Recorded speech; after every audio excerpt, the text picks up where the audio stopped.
Hi friends, welcome to Uma kitchen. இன்றைக்கி விறகரிசி புட்டு செய்ய போகிறோம். நான் ஒரு டம்ளர் விறகரிசி எடுத்து ஒரு 4 மணி நேரம் ஊற வச்சுக்கிறேன். ஊற வச்சதுக்கப்புறம் நம்ம அதை அரைச்சி எப்படி புட்டு செய்யுதுன்னு பார்க்கலாம். அப்படியே ஊறட்டும்.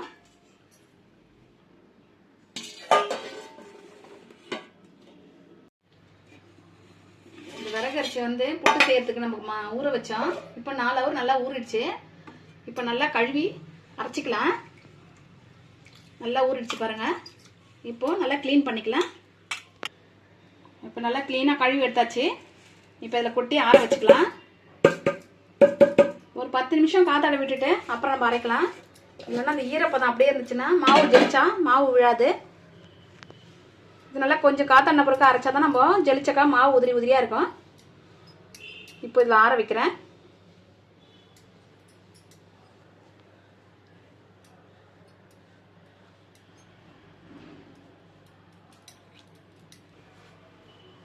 இது காஞ்சதுக்கப்புறம் அரைச்சிக்கலாம். இப்போ அரிசி கொஞ்சம் காத்தாடிடுச்சு, விறகரிசி. இப்போ எடுத்து அரைச்சிக்கலாம்.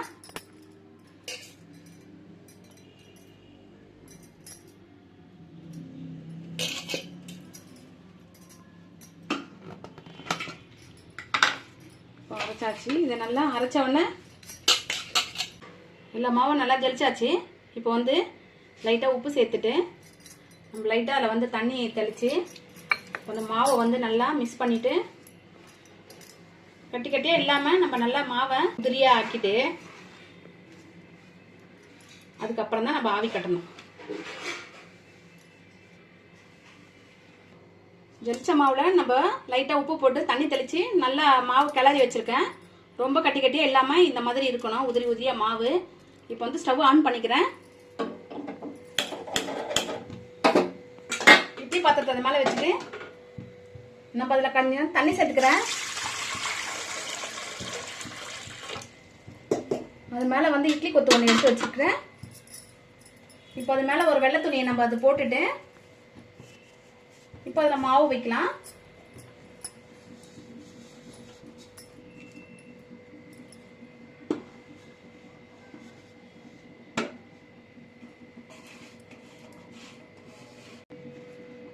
நம்ம இதை இப்படி வச்சிடணும். வச்சுட்டு இப்போ மூடி போட்டு வச்சலாம். நல்லா வேகட்டும்.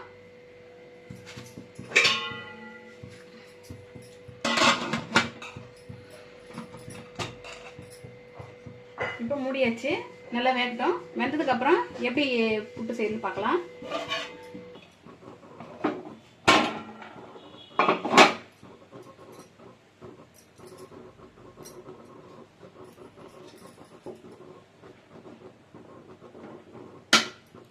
இப்போ வெந்துடுச்சு, இறக்கிடலாம். நல்லா வெந்துடுச்சு. இப்போ இதில் ஒரு 4 ஏலக்காய் எடுத்து சேர்த்துக்கிறேன். நசுக்கி வச்சுருக்கேன், சேர்க்குறேன். கொஞ்சம் தேங்காய் துருவல் எடுத்து வச்சுருக்கேன். இப்போ அதில் சேர்த்துடலாம். இப்போ 1/2 கப் சர்க்கரை எடுத்து வச்சுருக்கேன். இப்போ அதிலே மிக்ஸ் பண்ணிடலாம்.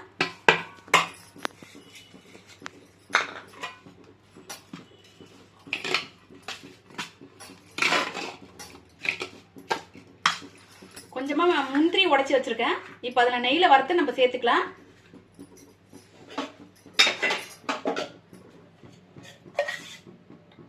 ஆனால் 1/2 ஸ்பூன் நெய் சேர்க்குறேன்.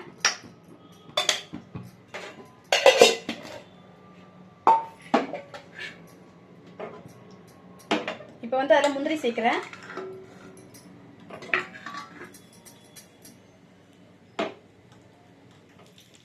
முந்திரி வறுந்துருச்சு. இப்போ ஸ்டவ் ஆஃப் பண்ணிக்கலாம்.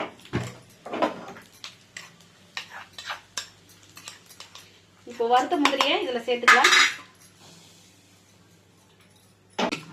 கட்டி கட்டியாக இல்லாமல் இந்த மாதிரி கட்டியெல்லாம் உடைச்சி சர்க்கரையாக கூட நம்ம சேர்த்து இந்த மாதிரி கிளறி விட்டால் தான் டேஸ்ட்டாக இருக்கும்.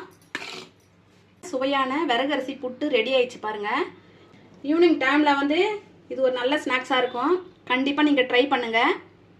மறக்காமல் சப்ஸ்கிரைப் பண்ணுங்கள், லைக் போடுங்க, ஷேர் பண்ணுங்கள்.